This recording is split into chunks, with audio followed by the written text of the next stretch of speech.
जय हिंद दोस्तों, कैसे हैं आप लोग। उम्मीद है बिल्कुल सकुशल होंगे, स्वस्थ होंगे और प्रसन्न होंगे। दोस्तों, आज मैं जिस मुद्दे पर चर्चा करने वाला हूं वो बहुत ही महत्वपूर्ण मुद्दा है। अगर समलैंगिक संबंधों को विवाह का दर्जा मिलता है तो उसका हमारी भारतीय परिवार व्यवस्था और संस्कृति पर क्या असर पड़ने वाला है। दोस्तों, इस वीडियो को अंत तक देखिएगा। इसको आप इग्नोर नहीं कर सकते क्योंकि समस्या किसी के सर भी हो सकती है। इसलिए आप इसको लास्ट तक देखिए और आपको पसंद आए तो आप अपने लोगों को भी दिखाइए। और अगर आपने चैनल को सब्सक्राइब नहीं किया है तो सब्सक्राइब भी ज़रूर करें। दोस्तों, समलैंगिकता, होमोसेक्सुअलिटी, मुझे लगता है कि इस विषय में बताने की ज़रूरत नहीं है, सबको पता है। साधारण शब्दों में कहें तो दो लड़कियों या दो लड़कों के द्वारा आपस में सेक्सुअल रिलेशन। इस मुद्दे पर बात करना इसलिए भी ज़रूरी हो जाता है कि हमारे वर्तमान चीफ जस्टिस DY चंद्रचूड़ जी की अध्यक्षता में 5 न्यायाधीशों की संविधान पीठ इस विषय पर सुनवाई कर रही है कि समलैंगिक संबंधों को विवाह का दर्जा मिलना चाहिए या नहीं मिलना चाहिए। तो जब हमारा सर्वोच्च न्यायालय इस मुद्दे पर सुनवाई कर रहा है कि समलैंगिक संबंधों को विवाह का दर्जा मिलने चाहिए या नहीं, तो समझ सकते हैं कि मुद्दा कितना बड़ा है। लेकिन अगर ऐसा होता है तो इसका हमारे ऊपर, हमारे परिवार के ऊपर और हमारी इस परंपरा, इस महान संस्कृति के ऊपर क्या इफेक्ट पड़ेगा, इस विषय में जानना बहुत ज़रूरी है। थोड़ा सा मैं आपको ले चलता हूँ। इसके पहले जो हाई कोर्ट और सुप्रीम कोर्ट के फैसले आए हुए हैं समलैंगिकता के संबंध में, उसके बारे में आपको अवगत कराता हूँ। दोस्तों, सबसे पहले एक समाज सेवी संगठन नाज फाउंडेशन की याचिका पर 2 जुलाई 2009 को दिल्ली उच्च न्यायालय के 2 न्यायाधीशों की बेंच ने यह फैसला दिया कि 2 वयस्कों के द्वारा, यहाँ ध्यान रखेंगे वयस्क का मतलब है कि 2 लड़की या 2 लड़के, तो 2 वयस्कों के द्वारा एकांत में आपसी सहमति से अगर समलैंगिक संबंध बनाए जाते हैं तो यह IPC की धारा 377 के तहत अपराध नहीं माना जाएगा। हाईकोर्ट ने कहा कि यह उनके आर्टिकल 14 विधि के समक्ष समानता, विधियों के समान संरक्षण, आर्टिकल 15 जहां धर्म, मूलवंश, जात, लिंग, जन्म स्थान के आधार पर भेदभाव को प्रतिबंधित किया गया है, और संविधान के आर्टिकल 21 जिसे प्राण एवं दैहिक स्वतंत्रता कहते हैं का उल्लंघन है।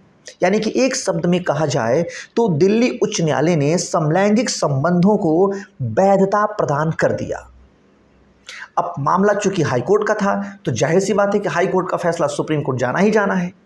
मामला जब सुप्रीम कोर्ट पहुंचा तो सुप्रीम कोर्ट के 2 न्यायाधीशों की बेंच ने 11 दिसंबर 2013 को दिल्ली उच्च न्यायालय के फैसले को पलट दिया। ध्यान दीजिएगा, दिल्ली हाईकोर्ट के फैसले को पलट दिया और सुप्रीम कोर्ट के 2 जजों ने कहा कि भारत में समलैंगिक संबंध IPC की धारा 377 के तहत अपराध हैं और आगे भी अपराध रहेंगे। यानी कि 4 साल के बाद फिर से समलैंगिकता क्या हो गई, अपराध हो गई। लेकिन मामले में सबसे बड़ा ट्विस्ट तब आया जब मामला फिर से सुप्रीम कोर्ट में उस बात को उठाया गया और सुप्रीम कोर्ट के 5 न्यायाधीशों की संविधान पीठ बनती है। उस समय जो चीफ जस्टिस थे वो दीपक मिश्रा जी थे और दीपक मिश्रा जी की अध्यक्षता में 5 न्यायाधीशों की संविधान पीठ ने 6 सितंबर 2018 को यह फैसला दिया कि भारत में समलैंगिक संबंध अपराध नहीं माने जाएंगे। यानी कि सुप्रीम कोर्ट ने अपने पूर्व के फैसले को पलट दिया और एक ऐतिहासिक फैसला दे दिया कि भारत में समलैंगिक संबंध अपराध नहीं माने जाएंगे। यानी कि 6 सितंबर 2018 को ऐसा मानने वालों का क्या हो गया, विजय हो गया, जीत हो गया। चलिए ठीक है, इसमें चलो मान लेते हैं, कोई दिक्कत नहीं। लेकिन अब इतने से पेट नहीं भरा, मामला सुप्रीम कोर्ट में फिर से उठा, याचिका फिर से पड़ा। अब सुप्रीम कोर्ट 18 अप्रैल 2023 से जो उस आज के वर्तमान के चीफ जस्टिस हैं डी.वाई. चंद्रचूड़ जी, उनकी अध्यक्षता में 5 न्यायाधीशों की बेंच बनती है और 5 न्यायाधीशों की कॉन्स्टिट्यूशनल बेंच इस मुद्दे पर सुनवाई कर रही है कि अब समलैंगिक संबंधों को विवाह का दर्जा मिलना चाहिए कि नहीं मिलना चाहिए। अब सोचिए, अगर समलैंगिक संबंध को, समलैंगिकता को विवाह का कानूनी दर्जा मिलता है तो इसका क्या प्रभाव होगा आपकी कल्चर पर, आपके परिवार पर और आपकी उस महानतम समाज पर जिसे भारतीय समाज कहते हैं। तो चलिए अब उस पर बात करते हैं।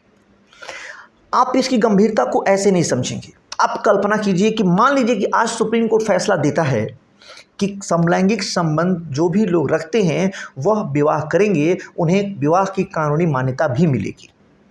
और दूसरे ही दिन आपके परिवार का कोई सदस्य, चाहे आपका बेटा या आपकी बेटी या भाई बहन, कोई भी आपकी फैमिली का कोई भी मेंबर अगर आपसे ये कहता है कि मैं भी समलैंगिक हूँ और चूंकि सुप्रीम कोर्ट ने कहा है कि समलैंगिक संबंध अपराध नहीं है और वह विवाह भी कर सकते हैं, इसलिए हम भी विवाह करेंगे, उस समय आप सोचिए आपकी मन स्थिति क्या होगी, उस समय आपके ऊपर क्या बीतेगी। जब आप इस समस्या को इस प्रकार से देखेंगे तब आपको पता चलेगा कि सिचुएशन कितना खराब है और यह समस्या कितनी बड़ी है। दोस्तों, भारतीय परंपरा के हिसाब से विवाह का क्या उद्देश्य है? भाई, विवाह क्यों किया जाता है? क्या विवाह निजी मसला है या सामाजिक मसला है? क्या विवाह सिर्फ और सिर्फ दो व्यक्तियों के यौन संबंधों की स्वीकार्यता भर है, या भारतीय परंपरा के अनुसार विवाह दो परिवारों का जुड़ना और विवाह के माध्यम से समाज, संस्कृति और सभ्यता को पोषित, पुष्पित, पल्लवित करना भी है। हमारे यहाँ विवाह का एक अलग ही कॉन्सेप्ट बताया जाता है, लेकिन अगर समलैंगिक संबंध को आप विवाह का कानूनी दर्जा देते हैं तो यकीन मानिए भारत में यह परिवार व्यवस्था बिल्कुल बर्बाद होना तय है, इसमें कहीं कोई दो राय नहीं है। दोस्तों, सर्वे बताते हैं कि भारतीय परिवार व्यवस्था दुनिया के उत्कृष्टतम सामाजिक व्यवस्थाओं में से एक है। भारतीय परिवार व्यवस्था में सभी का स्थान सुरक्षित है। इतना ही नहीं बल्कि भारतीय परिवार में सबके लिए ममता, दुलार भी समान रूप से सभी को प्राप्त है। भारत में एक संयुक्त परिवार की हमेशा संकल्पना रही है। अब संयुक्त परिवार की संकल्पना तो रही नहीं, हम दो हमारे दो की तरफ समाज जा रहा है। बड़ी तेजी से भारत में वृद्धा आश्रम में वृद्धि हो रही है और हम दो हमारे दो का जो कॉन्सेप्ट है, अब हमारा न्यायालय, माननीय सर्वोच्च न्यायालय शायद उसे भी समाप्त कर देगा, क्योंकि जब समलैंगिकता को विवाह का दर्जा मिलेगा तो अब हम दो हमारे दो का कॉन्सेप्ट नहीं रहेगा। हम दो यानी कि दो हम एक, दो लड़के और दो लड़कियां। अब सोचिए कि क्या ही स्थिति है। भाई, मैं कहता हूं कि एक बात बताइए, दुनिया के किस देश के सुप्रीम कोर्ट ने क्या फैसला दिया? दुनिया की पार्लियामेंट, किस देश की पार्लियामेंट कैसा कानून बनाती है? दुनिया के किस देश की संस्कृति कैसी है? दुनिया के लोगों को किस प्रकार के फंडामेंटल राइट्स मिले हुए हैं? उससे हमारा क्या लेना देना? हम तो उसको देखेंगे ना जो हमारे संस्कारों के अनुसार, जो हमारी संस्कृति ने हमें शिक्षा दिया है, जो हमारी अपनी परंपरा है। जहां पर रूढ़वादिता है उसको समाप्त करना बिल्कुल सही है, इसमें कहीं कोई दो राय नहीं है। लेकिन फंडामेंटल राइट, मूल अधिकार और व्यक्तिगत स्वतंत्रता के नाम पर आप भारतीय संस्कृति और संस्कार, नैतिकता को तो समाप्त नहीं कर देंगे, परिवार को तो समाप्त नहीं कर देंगे। तो आप भी जानते हैं दोस्तों कि जब स्वामी विवेकानंद 1893 में अमेरिका में शिकागो के प्रथम विश्व धर्म सम्मेलन में हिस्सा लेते हैं और जब उन्होंने भारतीय संस्कृति, हिंदू संस्कृति के बारे में बोला तो पूरी दुनिया ने हिंदू संस्कृति का लोहा माना। इतना ही नहीं, वहाँ के अमेरिका का जो मुख्य पत्र न्यूयॉर्क टाइम्स है, न्यूयॉर्क टाइम्स में यह खबर छपती है उसी समय कि यहाँ पर आए हुए सभी धर्माचार्यों में, सभी विद्वानों में अगर सबसे श्रेष्ठ व्यक्ति कोई है तो वह स्वामी विवेकानंद है। और जिस हिंदू संस्कृति ने ऐसे महान व्यक्ति को पैदा किया है, वहाँ पर ईसाई मिशनरियों को धर्म प्रचार के लिए भेजना मूर्खता होगी। ये बात अगर कोई भारतीय कहे तो इस बात को नहीं माना जा सकता। लेकिन जो दूसरी कल्चर है, दूसरी कल्चर के लोग दूसरे देशों के मुख्य समाचार पत्र में इस तरह की खबरें छपती हैं, इस तरीके की बात कही जाती है, तो फिर वही बात आती है कि क्या हम दुनिया की नकल करेंगे या दुनिया हमारी नकल करेगी। स्वामी विवेकानंद, दयानंद सरस्वती जैसे महान लोग किस प्रकार की व्यवस्था के बारे में कल्पना किए थे और किस प्रकार की व्यवस्था लगातार दिनों दिन सुप्रीम कोर्ट, हाई कोर्ट की जो जजमेंट आ रहे हैं उसको देखते हुए ऐसा लगता है कि जैसे भारतीय संस्कृति अब रहेगी ही नहीं, भारतीय संस्कृति के ऊपर पूरी तरह से यूरोपियन कल्चर को थोप दिया जाएगा। यहाँ पर व्यक्तिगत स्वतंत्रता और मूल अधिकारों के नाम पर सिर्फ और सिर्फ यूरोपियन संस्कृति ही लागू रहेगी।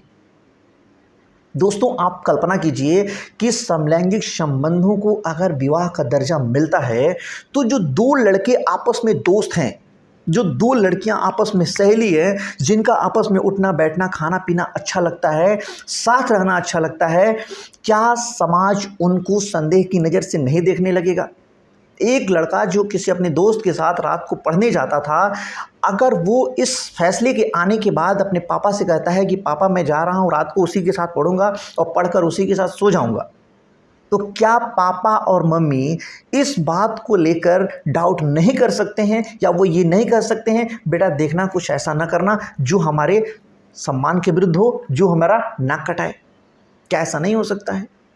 बिल्कुल होगा, आप इससे इनकार नहीं कर सकते।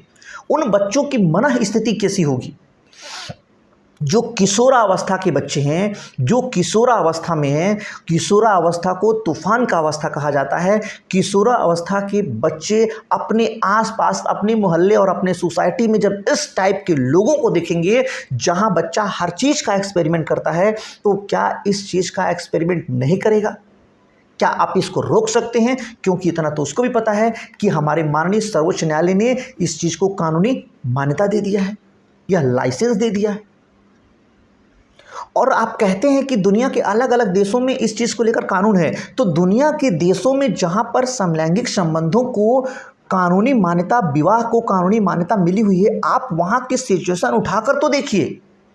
वहां पर विवाह की क्या स्थिति है, विवाह कितने दिन टिकते हैं, वहां पर तलाक का रेशियो क्या है, वहां पर परिवार का रेशियो क्या है, आज किसके साथ कल किसी और के साथ। क्या हम भारत में ऐसा ही समाज बनाना चाहते हैं? क्या भारतीय समाज भी बिल्कुल ऐसा ही होगा? यह सोचने वाली विषय है। माननीय सर्वोच्च न्यायालय से मैं यही कहूंगा कि व्यक्तिगत स्वतंत्रता और मूल अधिकारों के नाम पर उस महानतम भारतीय संस्कृति को खत्म होने से बचाइए, उसके पतन होने से बचाइए और इस तरीके का फैसला भारत में समलैंगिक संबंधों को विवाह का दर्जा देना, राइट्स दीजिए, जो भी राइट्स देना है वो आपके अधिकार क्षेत्र में है, लेकिन विवाह का दर्जा देना कहीं ना कहीं निश्चित रूप से यह सही नहीं है।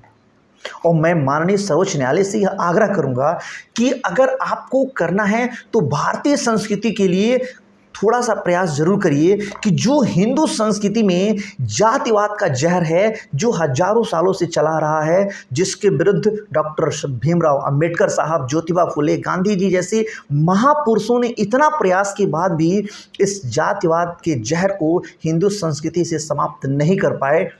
श्रीमान, आप सरकार के प्रतिनिधि, अन्य जानकार लोगों को बैठाइए, पैनल बनाइए और भारत से, हिंदू संस्कृति से इस जाति व्यवस्था को समाप्त करने के लिए आप निश्चित रूप से अगर कोई ठोस कदम उठा सकते हैं तो उठाइए। और लास्ट में मैं यही कहूँगा कि दोस्तों, करोड़ों लोगों की तरह जो इस समलैंगिक संबंध को विवाह के दर्जा देने के विरुद्ध हैं, मैं भी उन्हीं के साथ हूँ, उन्हीं के तरह हूँ। और इसमें आपकी क्या राय है आप ज़रूर बताइए। फिर मिलते हैं एक नए टॉपिक पर, एक नए मुद्दे पर। तब तक के लिए जय हिंद।